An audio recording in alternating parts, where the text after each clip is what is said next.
오늘 본문 말씀은 고린도후서 10장 1절로 18절 말씀입니다. 이제 고린도후서의 마지막 단원에 들어왔어요.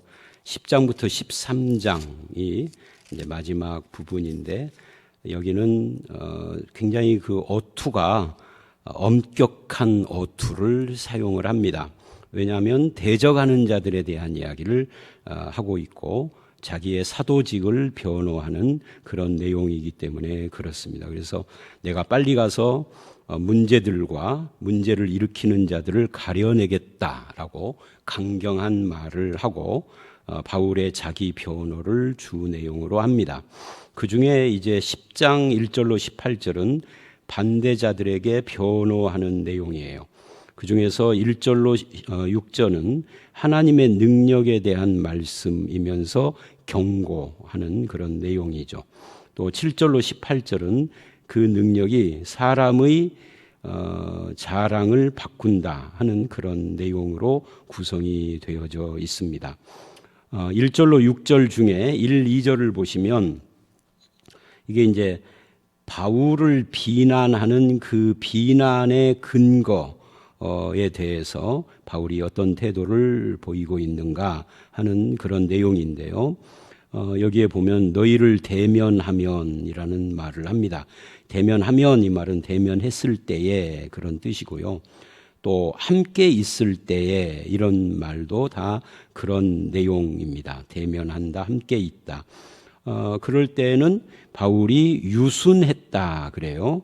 이 유순이라는 말, 타페이노스라는 말인데 겸손하다, 낮다, 비천하다, 용기가 없고 유약한 상태 뭐 이런 것들을 말한 겁니다. 그러니까 얼굴을 대면하여 만나면은 굉장히 겸손하고 또 유약해 보이고 그랬다는 거죠. 근데 떠나 있으면 얼굴을 안 보는 게 비대면이죠. 요즘으로 말하면 그때는 바울이 담대하다 그래요.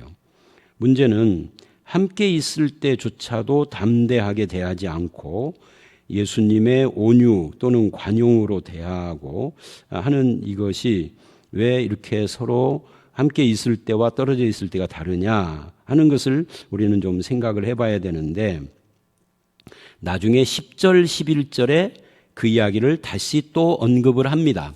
그 10절, 11절을 보시면 뭐라고 하느냐면 그들의 말이, 그러니까 1, 2절은 바울이 하는 말이고요. 이제 그들이 하는 말입니다. 그의 편지들은, 이 말은 비대면으로 오는 거죠. 떠나 있을 때 편지로는 무게가 있고 힘이 있으나 그가 몸으로 대할 때는 대면이죠. 약하고 말도 시원치 않다라고 하니 그들이 하는 말이 이런 사람은 우리가 떠나 있을 때 편지로 말하는 것과 함께 있을 때 행하는 것이 같은 것임을 알아라. 그러니까 너희가 느끼기에 유순하고 담대하고 이렇게 차이가 있게 느끼지만 바울의 입장에서는 같다 하는 이야기입니다. 동기가 같다. 바울의 진심, 이중적인 태도가 아니다 하는 것을 말하고 있어요. 이게 아주 중요한 문제죠. 몸으로 대할 때 그 말로 들으면 약하고 시원치 않은데 떠나 있을 때 편지로는 무게 있고 힘 있으니 이중적이고 위선적인 거 아니냐라고 비방을 한 거예요. 근데 바울은 아니다. 같다. 나는 위선이나 이중이 아니라 같은 태도를 가지고 있다. 그럼 왜 다르게 느껴지느냐? 그게 이제 12절로 18절을 보면 그것이 자랑의 문제하고 관계가 됩니다. 그 이제 12절, 18절 가서 그 자랑의 문제를 좀 보도록 하겠습니다. 그래서 이 1, 2절에서 바울이 편지를 통해서 진리를 말할 때와 직접 만나서 교제할 때 그것이 서로 다르다라고 하지만 이게 사실은 바울의 마음에 있는 그 온유함, 관용의 태도, 사랑의 마음 이런 것 때문에 그렇게 보이는 것일 뿐이에요. 그래서 이제 바울은 사역자로서 자기의 외모를 꾸미는 일에 별로 관심이 없고 외형적인 것에 어떤 초점을 두지 않고 있기 때문에 유약해 보이는 것일 뿐이죠. 이 편지로 할 때의 그것이 바울의 원래 모습이다 하는 것을 보여주고 있는 겁니다. 또 한 가지 우리가 좀 생각을 해야 할 것은 뭐냐면 10절에 1, 2절과 10절, 11절이 이렇게 연결된다고 그랬으니까 말도 시원하지 않다 하는 말을 한다는 거예요. 그러나 그 당시에 사람들은 이제 말이 시원하다, 시원하지 않다 하는 것이 주로 수사법, 웅변술 같은 그런 것들을 사용하는 것을 높이 치던 시대였었어요. 이게 그리스 헬라 문화 때문에 그런 거죠. 근데 바울은 그게 수사법이나 웅변술을 배웠죠. 높은 학력을 갖고 있기 때문에 이미 그거 다 배운 겁니다. 그러나 이제 복음을 알고 사역자가 되면서 그런 웅변술과 수사법이라는 기교를 도입하지 않고 아주 평이하고 담담하고 꾸밈 없는 말을 사용을 하고 있었던 거예요. 그러니까 말을 들으면은 평이해 보이는 거죠. 근데 글로 보면은 그것이 하나하나 논리적이니까 힘이 있어 보이고 이런 것이죠. 실제로 바울이 말이 시원치 않았을까? 실제로 그거는 아니에요. 뭘 근거로 하느냐면 사도행전 13장 16절로 45절을 보면 바울과 함께하는 선교팀이 나와요. 이때 선교팀의 팀장 같은 사람이 바나바입니다. 바울은 거의 막내였었죠. 그러나 항상 그 선교팀에서 바울은 무엇을 맡았느냐 하면 막내인데도 불구하고 설교를 했습니다. 그리고 한 번의 설교로 많은 사람들이 설득이 돼서 교회가 세워져요. 가는 곳마다. 또 사도행전 14장 12절은 바울이 얼마나 말을 잘했느냐 하면 그 주민들이 바울을 허메라는 그리스 신화에 나오는 신이에요. 근데 이 허메는 누구냐면 제우스 신의 대변인, 그러니까 말 잘하는 신이에요. 그래서 바울을 말 잘하는 허메 신이라고 그 앞에 제사를 지내고 화환을 갖다 바치려고 하는데 옷을 찢으며 그것을 만류했던 내용이 나오거든요. 그렇다면 고린도 교회 교인들은 왜 말을 몸으로 대하여 말을 들으면 약하고 시원치 않다라고 했을까? 왜냐하면 고린도 교회를 대할 때는 바울이 조금 달랐단 말이에요. 이 자세가 달랐단 말이에요. 뭐 때문에? 특수 상황 때문에. 고린도 교회의 특수한 상황입니다. 그것이 3절로 9절에 나오는 내용인데 그게 이제 능력의 문제, 교회를 세우는 어떤 목적 또는 12절로 18절의 자랑의 문제 이런 것들과 관계가 있다 하는 겁니다. 자, 그래서 두 번째로 우리는 1, 2절과 10절, 11절이 첫 번째라면 3절로 9절. 왜 바울은 이 고린도 교회를 특수하게 대했는가 하는 이야기입니다. 그것을 말하면서 3절로 9절에 우리 그리스도인들의 무기와 능력이 무엇이냐 그리고 그 능력의 목표가 무엇이냐 하는 것을 말을 합니다. 여기에 육신이라는 말을 하죠. 육신으로 행하나 육신에 따라 싸우지 아니하노니 우리의 싸우는 무기는 육신에 속한 것이 아니요. 여기서 육신에 속한 것이 아니요라고 하는 것은 말하자면 말하는 겁니다. 사람의 말의 능력에 속한 것이 아니다. 인간과 인간의 싸움이 아니다. 세상적인 것을 기준으로 하는 싸움이 아니다. 그럼 뭐냐? 하나님의 능력이다. 인간의 말의 능력이 아니라 육신의 능력, 하나님의 능력에 속한다는 것을 철저하게 믿기 때문에 말재주를 사용하지 않았다. 이게 수사법이나 하는 웅변술 같은 말재주를 부리려고 하지 않았다. 목사가 설교를 준비할 때 말의 기교와 화려함과 언변을 의지해서 설교하기보다는 진리를 드러내려고 애를 썼습니다. 왜? 왜냐하면 나는 진리를 드러내면 그걸 역사하시는 분은 능력은 하나님이시다. 그렇기 때문에 그랬다는 거죠. 바울이 그 이야기를 하는 거예요. 이 하나님의 능력은 뭐냐? 모든 이론을 무너뜨리는 능력이다. 어떤 견고한 진도 무너뜨리는 능력인데 뭐를 무너뜨리느냐 하면은 하나님을 아는 것에 대적하여 높아진 것을 무너뜨린다. 뭐가요? 하나님의 능력이. 그러니까 교만을 무너뜨리는 건데 어떤 교만이냐면 하나님 아는 것을 대적하는 더 쉽게 말하면 신앙을 대적하고 하나님을 대적하는 교만을 무너뜨리는 하나님의 능력. 또 모든 이론, 이 말은 세상적인 경험으로 세운 그런 어떤 개똥 철학 같은 세상의 생활 경험이든 무슨 책을 읽은 지식의 경험이든 이런 모든 이론들을 다 무너뜨리는 것이 하나님의 능력이다. 그럼 무너뜨려서 뭐를 하느냐? 이제 복종케 하는 거죠. 성경적인 그런 진리 앞에 복종케 하고 그리스도에게 복종케 하고 5절에 그 이야기를 하죠. 그리스도에게 복종하게 하니 너희 복종이 온전하게 될 때 모든 복종치 않는 것을 벌하려고 준비 중에 있다. 그렇게 말을 해요. 그러니까 다시 정리를 하면 하나님의 능력은 무너뜨리는 능력입니다. 어떤 견고한 진도 무너뜨리고 첫째, 두 번째는 모든 이론을 무너뜨리고 세 번째는 모든 생각을 사로잡는다 그래요. 5절에. 그래서 이 세 가지를 무너뜨리고 사로잡는 것이 하나님의 능력이다. 자, 요거를 우리에게 적용을 하면 우리가 예수를 바르게 믿으면 이 하나님을 아는 것을 대적하여 높아진 교만이 겸손으로 바뀌고 세상의 경험으로 세우고 지식으로 세운 이론들이 성경적인 어떤 그 관점, 세계관으로 바꿔지고 내 생각이 주님에게 복종하게 되는 그런 하나님의 능력을 경험하게 됩니다. 이 하나님의 능력이 이런 것이라는 거죠. 뭐 손에서 불 나가고 하는 그런 경험이 아니고 능력이 아니고요.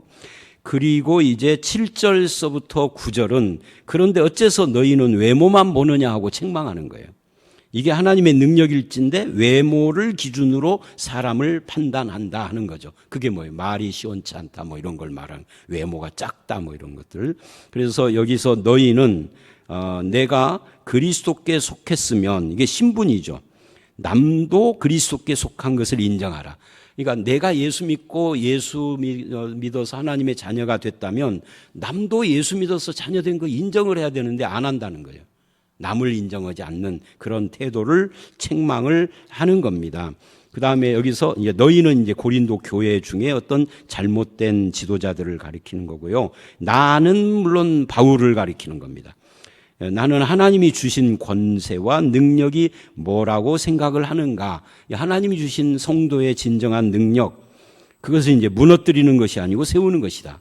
그러니까 앞에 하나님의 능력은 무너뜨리는 거다 했는데 하나님이 성도에게 준 능력은 무너뜨리는 것이 아니라 세우는 거다 이렇게 말을 해요. 그러니까 누군가를 무너뜨리고 뭐 사로잡아서 거꾸러뜨려서 굴복하게 하는 건 하나님이 하는 거고 나는 사람을 세우고 교회를 세우는 것에 집중을 하는 능력이다. 나는 이것을 자랑스럽게 생각한다라고 7절로 9절이 말하고 있는 겁니다. 그러니까 성도의 자랑 또는 목사 같은 이런 사역자들의 자랑은 나의 주장이나 발언이 먹히는 자랑이 아닙니다. 내 권세가 교회 위에 우뚝 세워지는 것이 그 자랑이 아니고 목표가 아닙니다. 그런 건 다 소인배들이 하는 짓거리들이죠. 교회 직분자들, 목사, 장로, 권사 또는 선교사, 뭐 주일학교 교사, 신학교 교수 이런 사람들은요. 자기 지식 자랑, 자기 주장 자랑, 자기 권세 자랑이 아니라 소인배란 말이죠. 사람을 세우기 위한 자랑. 사람을 세우기 위해서 내가 약해져 보이는 것까지도 자랑스럽게 생각하는 이게 이제 소인배가 아니라 대인배, 즉 큰 사람인 거죠. 그게 7절로 9절이 말하는. 그러기 때문에 내 편지는 힘이 있지만 얼굴을 대면하면 말이 시원치 않게 느껴지는 거죠. 왜? 그 사람을 세우느라고 조심스럽게 말을 하니까 상처받지 않게 하려고 하니까 조금 시원찮아 보이지만 진심이 어디 있는지를 알아라. 내가 이래봬도 여기서 그 말은 않지만 말 잘하는 허매라고 존경까지 받을 뻔했던 사람이다. 그런 거죠. 여기까지 이해가 되시죠? 10절, 11절은 아까 1, 2절로 연결해서 봤고요. 그게 이제 오늘 본문의 배경에 속하는 겁니다. 1, 2절과 10절, 11절이. 그리고 이제 12절로 13절에는 바울의 태도에 대해서 또 다른 면을 말합니다. 여기서도 핵심이 자랑의 문제예요. 결론이 자랑의 문제인데 12절을 보면 자기를 칭찬하는 자와 18절에 주께서 칭찬하시는 자를 대조시킵니다.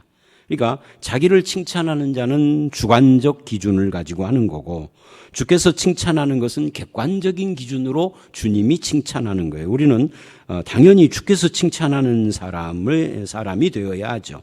그래서 바울이나 사역자들 또는 우리들, 이 말씀을 읽는 우리는 주님이 칭찬하고 인정하는 것으로 만족하고 감사하는 자가 되어야 하는 겁니다.